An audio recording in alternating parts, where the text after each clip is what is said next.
السلام علیکم ورحمۃ اللہ وبرکاتہ۔ ناظرین، اگر آپ ہمارے چینل میں نئے ہیں تو ہمارا چینل یس سر چینل کو سبسکرائب کریں اور بیل آئیکن کو دبائیں تاکہ نئے ویڈیو اپلوڈ ہوتے ہی آپ تک نوٹیفیکیشن کے ذریعے الحمد لله نحمده ونستعينه ونستغفره ونؤمن به ونتوكل عليه ونعوذ بالله من شرور أنفسنا ومن سيئات أعمالنا من يهده الله فلا مضل له ومن يضلله فلا هادي له ونشهد أن لا إله إلا الله وحده لا شريك له ونشهد أن سيدنا ومولانا محمدا عبده ورسوله وصلى الله عليه وعلى آله وأصحابه وسلم أما بعد فأعوذ بالله من الشيطان الرجيم بسم الله الرحمن الرحيم يا أيها الذين آمنوا كتب عليكم الصيام كما كتب على الذين من قبلكم لعلكم تتقون۔ میرے محترم بزرگوں اور عزیز دوستو، اللہ تبارک و تعالیٰ کا بڑا احسان ہے، اس کا شکر ہے کہ اللہ نے ہمیں رمضان المبارک جیسے بابرکت مہینے میں صحت اور عافیت کے ساتھ عبادت کی توفیق دی۔ صیام اور قیام یعنی روزہ اور تراویح، اللہ نے دونوں کی ہی توفیق دی۔ یہ اللہ کا بہت بڑا انعام ہے، ورنہ آج بھی لوگ ایسے ہیں جو مجبور ہیں، لاچار ہیں، بے بس ہیں، ہاسپٹل میں زندگی بیچارے گزار رہے ہیں۔ رمضان کا مہینہ تو آ گیا لیکن بیچارے بیمار ہیں، ہاسپٹل میں ہیں یا گھر پر ہیں لیکن مسجد تک نہیں آ سکتے، یا ایسے بیمار ہیں کہ بیچارے روزہ نہیں رکھ سکتے۔ یہ ان کی مجبوریاں ہیں۔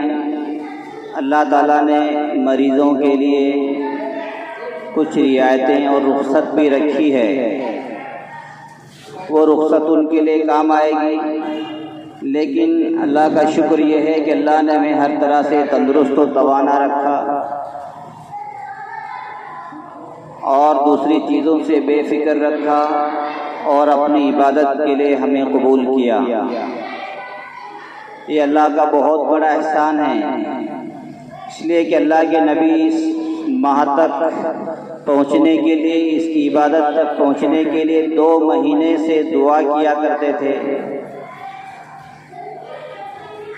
اللہم بارک لنا فی رجب و شعبان وبلغنا رمضان۔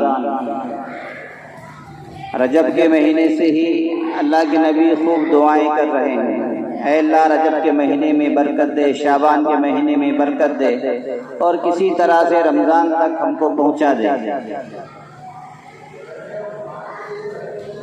اللہ کے نبی اس چیز کو جانتے ہیں کہ رمضان کی کیا قدر و قیمت ہے، اللہ کے نزدیک اس کا کیا مقام ہے، اس لیے نبی جیسی شخصیت، خاتم الانبیاء، امام الانبیاء حضرت محمد مصطفیٰ صلی اللہ علیہ وسلم دعا فرما رہے ہوں، اس چیز کی کتنی بڑی فضیلت ہوگی، اس چیز کی کتنی بڑی اہمیت ہوگی۔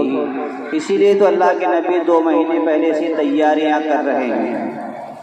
اللہ کا شکر ہے، اللہ نے ہماری دعائیں قبول کی، اللہ نے ہم کو رمضان تک پہنچایا، رمضان کی عبادات میں شامل کیا، تراویح پڑھنے کی توفیق دی اور تراویح میں قرآن پاک سننے کی، سنانے کی بھی توفیق دی۔ یہ اللہ کا بہت بڑا انعام و احسان ہے۔ اللہ کرے ہماری بقیہ جو زندگی ہے اسی طرح سے ہم کو صحت کے ساتھ، عافیت کے ساتھ اور فراغت کے ساتھ رکھے، تاکہ ہم ہر آنے والے رمضان میں خوب عبادت کر سکیں اور ہم اللہ کو راضی کر سکیں۔ اللہ اگر راضی ہو جائے بیڑا پار ہو جاتا ہے، اگر اللہ ہی ناراض ہو جائے پھر تو آدمی نہ دنیا کا رہتا ہے نہ آخرت کا رہتا ہے۔ اس لیے ہمیں ہر وقت یہ فکر ہونی چاہیے کہ اللہ ہم سے راضی ہو جائے، ہماری ہر عبادت اللہ کے یہاں قبول ہو جائے۔ قبولیت کی خوب دعا مانگنی چاہیے۔ حضرت ابراہیم علیہ السلام، حضرت اسماعیل علیہ السلام نے بیت اللہ کو تعمیر کیا، اتنی بڑی چیز کہ سب سے پہلا مکان اللہ کا، اور 2 نبی بنا رہے ہیں، بنانے میں کوئی شک نہیں، کوئی یعنی ہر طرح کا اخلاص بھرا ہوا ہے، کوئی ذاتی چیز نہیں، کوئی انا پرستی نہیں، کوئی دکھاوا نہیں، کوئی ریاکاری نہیں، صرف اور صرف اللہ کے لیے وہ تعمیر کیا جا رہا ہے، اللہ کے نام سے تعمیر کیا جا رہا ہے۔ اتنا سب کچھ ہونے کے باوجود اور 2 انبیاء کرام، اور وہ بھی وہ نبی ابراہیم علیہ السلام جن کی پشتوں میں انبیاء کرام کا سلسلہ چلا ہے، اور وہ نبی جن کو پوری دنیا والے نبی مانتے ہیں، وہ دعا مانگ رہے ہیں بیت اللہ کی تعمیر کے بعد۔ وَإِذْ يَرْفَعُ إِبْرَاهِيمُ الْقَوَاعِدَ مِنَ الْبَيْتِ وَإِسْمَاعِيلُ رَبَّنَا تَقَبَّلْ مِنَّا إِنَّكَ أَنْتَ السَّمِيعُ الْعَلِيمُ۔ تو اللہ تعالیٰ سے قبولیت کی دعا مانگ رہے ہیں بیت اللہ کو بنانے کے بعد۔ تو ہر آدمی کو چاہیے کہ اللہ نے جو کچھ ہمیں توفیق دی ہے عبادت کی، اس کے بعد ضرور دعا مانگنی چاہیے کہ اللہ ہمارے اس عمل کو قبول فرما۔ یہ نہیں ہے کہ مسجد کا کام کر رہا ہوں، دین کا کام کر رہا ہوں، اللہ تو قبول کریں گے ہی، ایسا نہیں۔ یہ ہمارے سامنے ایک مثال ہے کہ ابراہیم علیہ السلام، اسماعیل علیہ السلام بیت اللہ جیسے گھر کو تعمیر کر رہے ہیں، اس کے بعد پھر دعا مانگ رہے ہیں ربنا تقبل منا، اے اللہ ہمارے اس عمل کو قبول فرما، ہمارے بیت اللہ کی تعمیر کرنے کو قبول فرما۔ حالانکہ قبول ہی قبول ہے، لیکن پھر بھی اپنی ذات کو اللہ کے نزدیک بالکل چھوٹا بنا کر کے پیش کر کے، اے اللہ جو کچھ ہم نے کیا ہے نہ معلوم آپ اس کو قبول کریں گے کہ نہیں کریں گے، اس لیے ہماری درخواست یہ ہے کہ ہمارے اس عمل کو قبول فرما، ہمارے اس عبادت کو قبول فرما، ہمارے اس بیت اللہ کے بنانے کو قبول فرما۔ جب ایک نبی ہو کر کے اور اتنا بڑا تعمیری کام، اور اللہ کے لیے جہاں پوری دنیا جمع ہونے والی ہے عبادت کے لیے، اس کے بعد میں قبولیت کی دعا مانگ رہے ہیں، اور ہم تو معمولی سی عبادت کرنے والے لوگ ہیں، ہمیں تو اور زیادہ دعا مانگنی چاہیے۔ ہر نماز کے بعد قبولیت کی دعا، اے اللہ میں نے 2 رکعت نماز پڑھی ہے، اس کو قبولیت سے نواز دے۔ اے اللہ میں نے آج روزہ رکھا ہے، اس کو مکمل کیا ہے، اس میں کوئی کمی کوتاہی ہو اس کو درگزر فرما، اس کو ختم فرما اور اس کو قبول فرما۔ اے اللہ میں نے 20 رکعت تراویح پڑھی ہے، قرآن کو سنا ہے، اے اللہ اس کو قبول فرما۔ قبولیت کی وجہ سے انسان کے جب یہ دعا مانگتا ہے کہ اللہ قبول فرما رہی اس عبادت کو، اللہ تعالیٰ کو بہت پسند آتا ہے یہ عمل اور یہ انداز کہ بندہ اتنی عبادت کر کے بھی اپنے آپ کو کچھ سمجھتا نہیں ہے، اپنے آپ کے اندر کتنی تواضع رکھتا ہے۔ اس لیے اللہ تعالیٰ اس عمل کی وجہ سے کہ قبول فرما، اللہ تعالیٰ قبول کر ہی لیتے ہیں۔ اس لیے ہم رمضان جیسے مہینے میں چل رہے ہیں، رمضان کا مہینہ جس میں روزوں کو اللہ نے فرض قرار دیا ہے، یہ اہم ستون ہے رمضان کے۔ توحید نمبر 1، توحید یعنی اللہ کو ایک ماننا، اچھی بری تقدیر پر ایمان لانا، اللہ کے علاوہ کسی کو شریک نہ کرنا، یہ تمام چیزیں تو ہم اللہ کی ایک عبادت کو توحید کہتے ہیں۔ یہ فرض ہے، یہ عقائد میں شمار ہے۔ اگر کسی کا عقیدہ یہ ہو کہ اللہ 2 ہیں، اللہ کا کوئی شریک ہے،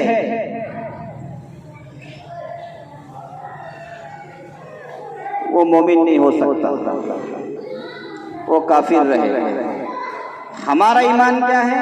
اللہ ایک ہے، اس کا نہ صفات میں کوئی شریک ہے نہ ذات میں کوئی شریک ہے، وہ اکیلا ہے۔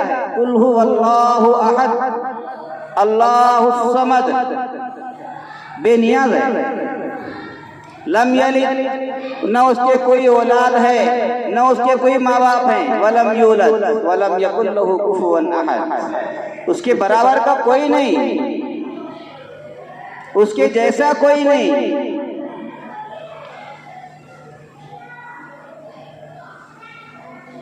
اپنی مثال آپ جس کو ہم کہتے ہیں اس کی مثال بھی ہم بیان نہیں کر سکتے، وہ ذات ہے اللہ۔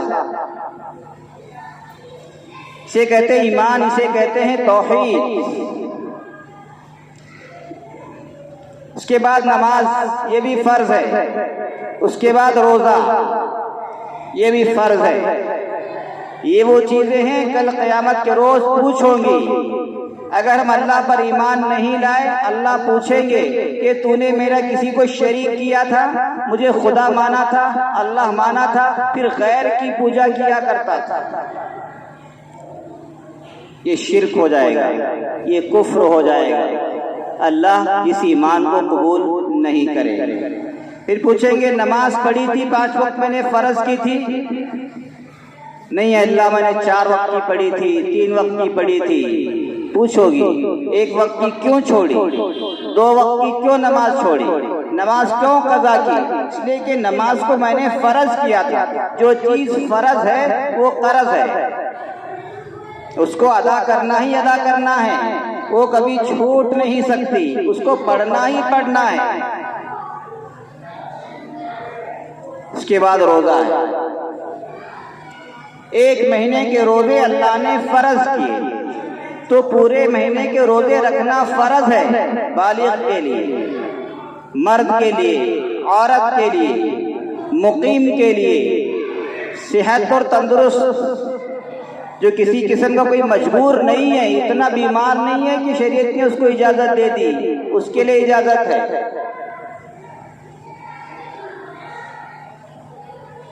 ایسا مریض ہے جیسے آج کل شوگر کے مریض کو کیا ہوتا ہے، تھوڑی تھوڑی دیر میں کھانے کی ضرورت پڑتی ہے، اس کو بھوک لگتی ہے۔ اگر وہ اس وقت کھانا نہ کھائے یا کوئی چیز منہ میں ڈال کر کے اپنے آپ کو پیٹ کو یہ نہ کر لے، تب تک اسے سکون نہیں ہوتا، پریشان نہیں ہوتا، اور اگر اس کو چھوڑ دے وہ پریشان ہو جاتا ہے۔ بعض مرتبہ لیٹ ہونے کی وجہ سے شوگر بڑھ جاتا ہے، بڑھنے کی وجہ سے انسان مرنے کی نوبت تک پہنچ جاتا ہے۔ ایسا مریض جو صبح سے شام تک بھوکا نہیں رہ سکتا، یعنی مریض یہ نہیں کہ اچھا خاصا تندرست ہے، دن میں 4-5 ٹائم کھانا کھاتے، وہ کیسے بھوکا رہے؟ نہیں، مریض کے لیے جو صبح سے شام تک بھوکا نہیں رہ سکتا، شوگر کا مریض ہے اور وہ مرض کھانا چھوڑنے کی وجہ سے بڑھ سکتا ہے، اس کی جان کو خطرہ ہو سکتا ہے یا شدید بیمار ہونے کا اندیشہ ہے، تو اس کے لیے شریعت نے اجازت دی ہے کہ وہ روزہ نہ رکھے، روزے کا فدیہ دے۔ اور اگر آئندہ اچھا ہونے کی امید ہے لیکن شوگر کا مرض ایسا ہے کہ یہ جیون ساتھی ہے، لائف پارٹنر، یہ جسے ہو جاتا ہے ایک مرتبہ پھر یہ دوستی چھوڑتا نہیں، قبر تک ساتھ میں چلتا ہے۔ شوگر لائف پارٹنر بولتے ہیں اس کو، جیون ساتھی، جس کو ہو گیا بس ہو گیا، ختم نہیں ہوتا ہے، ہاں ہونے سے پہلے ہی اپنے آپ کو کنٹرول کرنا ہے۔ بس جس سے دوستی کر لی وہ پھر بے وفا نہیں نکلتا، وفادار ہوتا ہے وہ شوگر کا جو مرض۔ اسی لیے ایسے وفادار سے دوستی مت کرو، احتیاط۔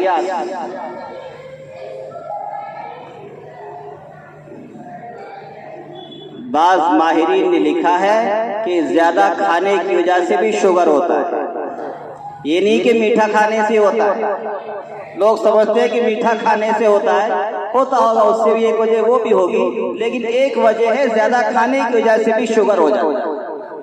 آدمی جب دیکھو کھا رہا ہے، جب دیکھو کھا رہا ہے، گھر میں کھا کے نکلا، باہر جا رہا ہے تو کھا رہا ہے، کوئی دوست ملا تو ہوٹل میں جا رہا ہے، پھر باہر نکلا، پھر کوئی ملا، پھر ہوٹل میں جا رہا ہے، ہر وقت چرتا رہتا ہے، جگالی ہر وقت جگالی، جیسے بکری ہر وقت جگالی کرتی رہتی ہے، اس طرح بعض لوگ تو کھاتے ہی رہتے ہیں، تو ان کو شوگر ہوگا کہ نہیں ہوگا؟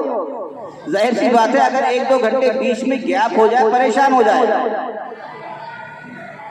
اس لیے انسان کو تب کھانا چاہیے جب اسے بھوک لگے، یہ نہیں کوئی اچھی چیز دیکھی فوراً کھا لیا طاقت آ جائے گی. زیادہ کھانے سے طاقت نہیں آتی، زیادہ کھانے سے بیماریاں پیدا ہوتی ہیں. ایسی بیماریاں پیدا ہوتی ہیں کہ زندگی بھر کے لیے پھر شفا نہیں ہوتا ہو. شوگر قسم کی بیماریاں پیدا ہو جائیں. اس لیے انسان کو تب کھانا چاہیے جب اس کو بھوک لگے. ہمارے یہاں ٹائمنگ سے کھانا ہے 9 بجے تو 9 بجے کھائیں گے رات. دوپہر میں 2 بجے ہاں کھانے کا ٹائم ہو گیا. ٹائم سے کھانا کوئی ڈاکٹری اصول نہیں ہے. مدینہ منورہ کے اندر ایک ڈاکٹر آیا اللہ کے نبی کے دور میں. چلو بھائی مدینہ کو چلتے ہیں، بڑا شہر ہے، بڑے اچھے لوگ ہیں، باغیچے والے لوگ ہیں، پیسہ ان کے پاس ہے، چلو کچھ کمائی کریں گے. آ کر کے کلینک کھولی، چھوٹا سا اپنا ایک طب یعنی ہاسپٹل سا کھولا چھوٹا آج کے زمانے کے اعتبار سے. تو وہ حکیم صاحب بیٹھ گئے وہاں. 1 دن دیکھا، 2 دن دیکھا، 3 دن دیکھا، 4 دن دیکھا، 1 مہینہ گزر گیا، کوئی بھی مریض نہیں آ رہا ہے. کوئی بھی مریض نہیں آ رہا ہے. وہ حکیم صاحب، صحابہ کا دور تھا، صحابہ سے پوچھنے لگا وہ حکیم، بھئی کیا وجہ ہے میں کلینک کھولا ہوں کہ کوئی مریض آ جائے علاج کروں، کوئی مریض آتا ہی نہیں ہے، ایسا کیا تم کھاتے ہو کہ بیمار نہیں پڑتے؟ صحابہ نے فرمایا ہمارے نبی نے ہم کو بتایا ہے کہ کھانا اس وقت کھاؤ جب بھوک لگے. کسے بتا رہے صحابہ؟ اس حکیم کو بتا رہے. ہمارے نبی نے ہم کو ہدایت کی ہے کہ کھانا اس وقت کھاؤ جب بھوک لگے، اور کھانے سے ہاتھ اس وقت ہٹاؤ جب بھوک باقی رہے. کہنے لگا اچھا یہ سب لوگ اس پہ عمل کرتے ہیں؟ کہنے لگا ہاں عمل کرتے ہیں، اسی پر عمل کرتے ہیں. اگر یہ 2 چیزیں تم اپنا رہے ہو اپنی زندگی کے اندر، اب حکیم کہہ رہا ہے اگر تم یہ 2 چیزیں یعنی کہ کھانے سے اس وقت ہاتھ پیچھے لو جب ابھی کچھ تھوڑی بہت بھوک باقی ہو، اور اسی طرح سے کھانا تم اس وقت کھاؤ جب بھوک لگے، اگر یہ 2 اصول تم زندگی میں اپنا رہے ہو تو تم کبھی بھی بیمار نہیں پڑ سکتے. حکیم کہہ رہا ہے. حالانکہ اللہ کے نبی نے پہلے ہی بتا دیا صحابہ کو کہ کھانا اس وقت کھاؤ جب بھوک لگے، اور کھانے سے اس وقت ہاتھ ہٹاؤ جب بھوک باقی رہے. اللہ کے نبی تو صحت کے اعتبار سے تربیت کیا کرتے تھے. جہاں روحانی تربیت اللہ کے نبی فرمایا کرتے تھے، وہیں صحت کے اعتبار سے تربیت کیا کرتے تھے. یہ زندگی گزارنے کا سب سے بہترین اصول ہے کہ کھانا تب کھاؤ جب بھوک لگے، اور کھانے سے ہاتھ جب کھانا شروع کرو اور تھوڑی سی بھوک باقی رہے اس وقت برتن کو دور کر دو، ہاتھ پیچھے سرکا دو. پھر کبھی وہ انسان بیمار نہیں پڑے، صحت مند رہے گا، تندرست رہے گا. اللہ کے نبی نے فرمایا پیٹ کے 3 حصے کرو، 1 حصہ کھانے کے لیے، 1 حصہ پینے کے لیے، 1 حصہ سانس لینے کے لیے. ہم کیا کرتے ہیں؟ جو 3 حصے ہوتے ہیں، جو کھانے کا حصہ ہے اس میں تو کھانا جاتا ہی ہے، جو پانی کا حصہ ہے اس میں بھی کھانا جاتا ہے، اتنا کھاتے ہیں. اور جو سانس کا حصہ ہوتا ہے اس میں بھی کھانا ہی جاتا ہے. کسی نے پوچھا اب اتنا کیوں کھاتے ہیں؟ 1 حصہ پانی کا، 1 حصہ غذا کا، 1 حصہ سانس کا ہونا چاہیے. تو وہ شخص کہنے لگا کہ بات یہ ہے جو کھانے کا ہے وہ تو کھانا بھر ہی جاتا ہے، جو پانی کا ہے اس کو بھی بھر لیتے ہیں، اور پانی کا جو مسئلہ ہے وہ اپنی جگہ خود بخود بنا لیتا ہے. کہیں نہ کہیں پانی جو ہے وہ اپنی جگہ بنا لیتا ہے، کہیں نہ کہیں گھس جاتا ہے وہ، اس لیے اس کو الگ سے حصہ چھوڑنے کی ضرورت نہیں. یہ ہمارے نظریات، یہ خیالات ہو گئے. باقی رہا سانس کا حصہ، سانس آئے یا نہ آئے وہ آگے کی بات ہے، اس لیے اس کو بھی خالی رکھنے کی ضرورت ہے. یہ ہمارا مزاج ہو گیا. کھاؤ، خوب کھاؤ. اتنا کھاتے ہیں کہ انسان کھانے کا عادی بن جاتا ہے، اس کی عادت بن جاتی ہے. جب عادت بن جاتی ہے، جب اس کو اتنا کھانا روزانہ نہیں ملتا پھر پریشان ہو جاتا ہے. جب وہ پریشان ہو جاتا ہے اندر سے بیماریاں شروع ہو جاتی ہیں، جو شوگر قسم کی بیماریاں پیدا ہونی شروع ہو جاتی ہیں. اللہ نے اسی لیے ہم کو 1 مہینہ دیا ہے. بہت کھایا ہم نے 11 مہینے، بہت کھایا، بہت گناہ کیے، بہت موج مستی کی ہے، کم از کم 1 مہینہ تو ایسا گزارو جس میں کم کھاؤ۔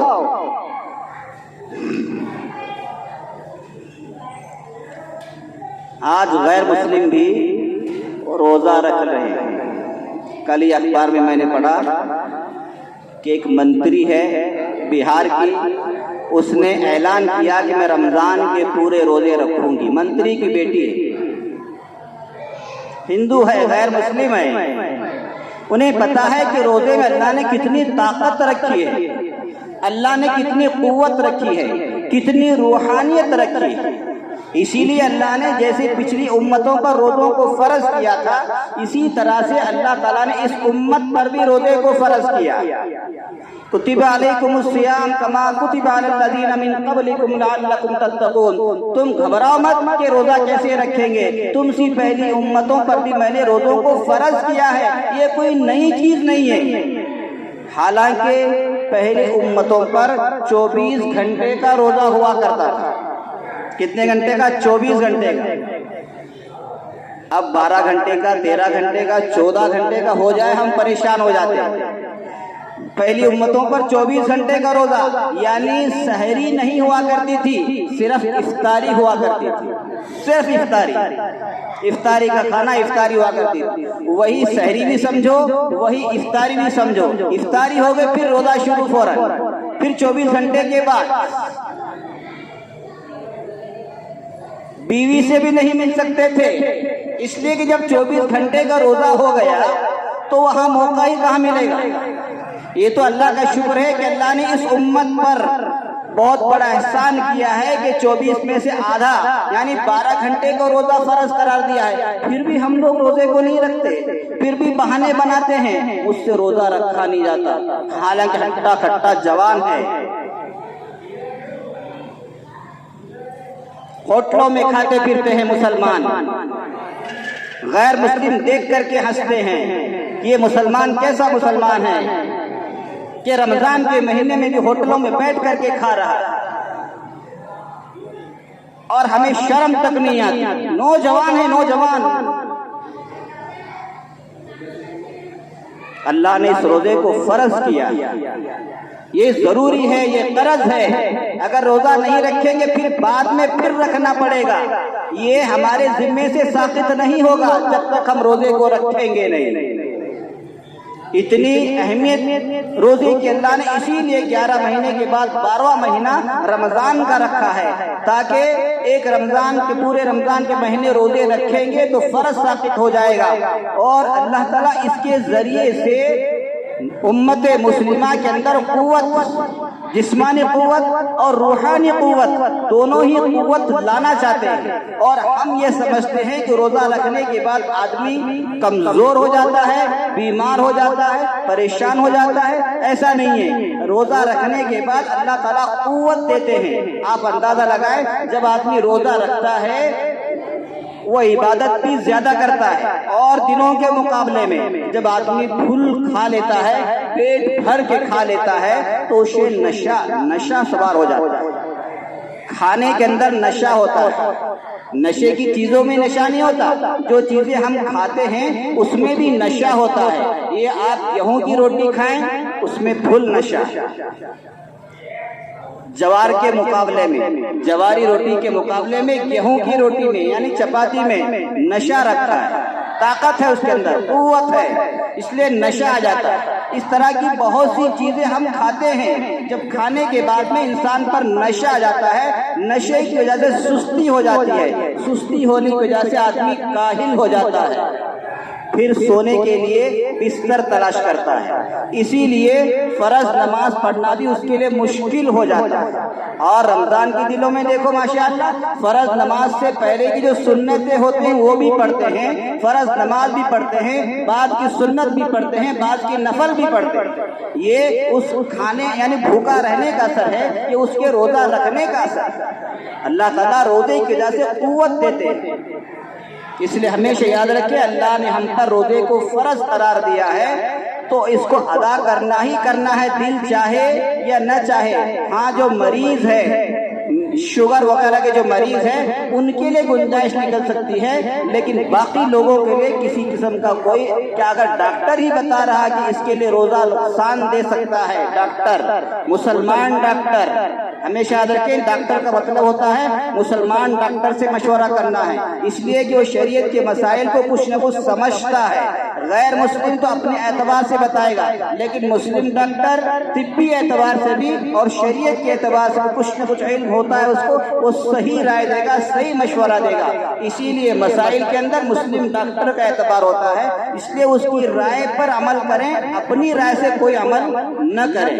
اس لیے ہر مسلمان کو چاہیے، نوجوانوں کو چاہیے، بوڑھے لوگوں کو چاہیے وہ روزہ ضرور رکھے، روزے کو ناغہ نہ کرے اور روزہ ایسا رکھے جو اللہ کے یہاں قبول ہو جائے۔ روزے کے اندر کسی قسم کا کوئی گناہ نہ ہو، روزے کے اندر کسی قسم کی کوئی سستی نہ ہو، کاہلی نہ ہو۔ ہمارا روزہ آنکھ کا بھی روزہ ہے، کان کا بھی روزہ ہے، منہ کا بھی روزہ ہے، ہر اعتبار سے ہمارے ہر عضو کا روزہ ہوتا ہے، اس لیے ہمیں ہر عضو کے اعتبار سے مکمل روزہ رکھنا ہے تاکہ اللہ کے یہاں وہ قبول ہو جائے۔ یہی سب سے بڑی اللہ کے راضی ہونے کی علامت ہے۔